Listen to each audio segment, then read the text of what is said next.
നമസ്കാരം. മലയാളി വാർത്തയിലേക്ക് സ്വാഗതം. രാജ്യത്തിന് പുറത്തുള്ള ശത്രുക്കളേക്കാൾ ഭയാനകമാണ് രാജ്യത്തിനകത്തുള്ള ശത്രുക്കൾ. സ്വന്തം മാതൃരാജ്യത്തെ ഒറ്റിക്കൊടുക്കുന്നവർ. അങ്ങനെയുള്ളവർക്കെതിരെ യാതൊരു വിട്ടുവീഴ്ചയുമില്ലാത്ത കർശന നടപടിയാണ് നമ്മുടെ കേന്ദ്ര സർക്കാർ എടുക്കാറുള്ളത്. ഇപ്പോൾ രാജ്യത്തിന്റെ സുപ്രധാന പ്രതിരോധ വിവരങ്ങൾ ചോർത്തിയ ഇന്ത്യൻ വ്യോമസേന ഉദ്യോഗസ്ഥനെ ഡൽഹി പോലീസ് അറസ്റ്റ് ചെയ്തു. രാജ്യസുരക്ഷയെ ബാധിക്കുന്ന അതീവ രഹസ്യ വിവരങ്ങൾ ചോർത്തി നൽകിയതിനെ തുടർന്നാണ് ഔദ്യോഗിക രഹസ്യ നിയമം പ്രകാരമാണ് ഇയാൾക്കെതിരെ കേസ് രജിസ്റ്റർ ചെയ്തിരിക്കുന്നത്. വിംഗ് കമാൻഡർ റാങ്കിലുള്ള ഉദ്യോഗസ്ഥനാണ് അറസ്റ്റിലായതെന്ന് വ്യോമസേന വൃത്തങ്ങൾ സ്ഥിരീകരിച്ചു. എന്നാൽ ഉദ്യോഗസ്ഥന്റെ പേരോ മറ്റു വിവരങ്ങളോ പുറത്തുവിട്ടിട്ടില്ല. രഹസ്യ വിവരങ്ങൾ ചോർന്നത് ശ്രദ്ധയിൽപ്പെട്ടതോടെ കേന്ദ്ര രഹസ്യാന്വേഷണ ഏജൻസികളും വ്യോമസേനയുടെ ഇന്റലിജൻസ് വിഭാഗവും ചേർന്നാണ് പ്രാഥമിക അന്വേഷണം നടത്തിയത്. ഔദ്യോഗിക രഹസ്യ നിയമപ്രകാരമുള്ള വകുപ്പുകൾ ചുമത്തപ്പെട്ടിരിക്കുന്ന ഉദ്യോഗസ്ഥൻ നിലവിൽ ജുഡീഷ്യൽ കസ്റ്റഡിയിലാണെന്നാണ് റിപ്പോർട്ട്.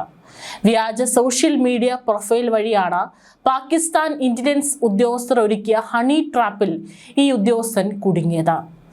ഉയർന്ന റാങ്കിലുള്ള ഒരു സഹപ്രവർത്തകന്റെ മൊബൈലിൽ ചാര സോഫ്റ്റ്വെയർ ഇൻസ്റ്റാൾ ചെയ്യിച്ചാണ് പ്രതിയായ ഉദ്യോഗസ്ഥൻ വിവരങ്ങൾ ചോർത്തിയതെന്നാണ് കണ്ടെത്തൽ.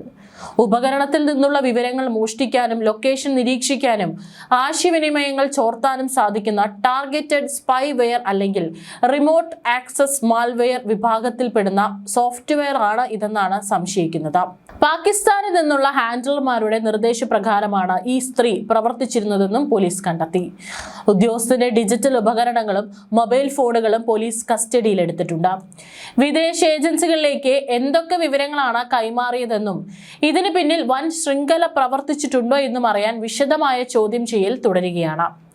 മെയ് 31 രാത്രിയിലാണ് വിംഗ് കമാൻഡറെ അറസ്റ്റ് ചെയ്തതെന്നാണ് റിപ്പോർട്ട്. കേസുമായി ബന്ധപ്പെട്ട നിർണായക വിവരങ്ങൾ വ്യോമസേനയുടെ ഇന്റലിജൻസ് വിഭാഗം ഡൽഹി പോലീസിനെ കൈമാറിയതിനെ തുടർന്നായിരുന്നു അറസ്റ്റ്.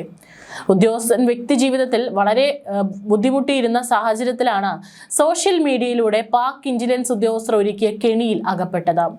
സോഷ്യൽ മീഡിയയിലൂടെ ഒരു സ്ത്രീ ആദ്യം ബന്ധപ്പെടുന്നു, പിന്നീട് നിരന്തരമായ ചാറ്റുകൾ, പിന്നീട് കോളുകളായി മാറി.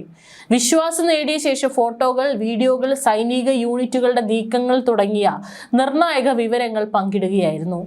ഉദ്യോഗസ്ഥൻ പങ്കിട്ട വിവരങ്ങൾ രാജ്യസുരക്ഷയെ ബാധിക്കുമോ എന്ന കാര്യങ്ങളും അന്വേഷിച്ചു വരികയാണ്.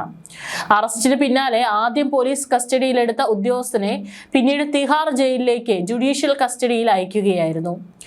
ദേശീയ പ്രതിരോധവുമായി ബന്ധപ്പെട്ട രഹസ്യ വിവരങ്ങളും രേഖകളും കൈമാറിയതിന് ഔദ്യോഗിക രഹസ്യ നിയമപ്രകാരമാണ് കേസെടുത്തിരിക്കുന്നത്. വിദേശത്തു നിന്ന് പ്രവർത്തിച്ചുവെന്ന് ആരോപിക്കപ്പെടുന്ന ഹാൻഡിലർമാരെ തിരിച്ചറിയുന്നതിനും അവരിലേക്കുള്ള ബന്ധം കണ്ടെത്തുന്നതിനും കൈമാറപ്പെട്ട വിവരങ്ങളുടെ വ്യാപ്തി നിർണ്ണയിക്കുന്നതിനുമുള്ള നടപടികളും പുരോഗമിക്കുകയാണെന്നാണ് റിപ്പോർട്ട്.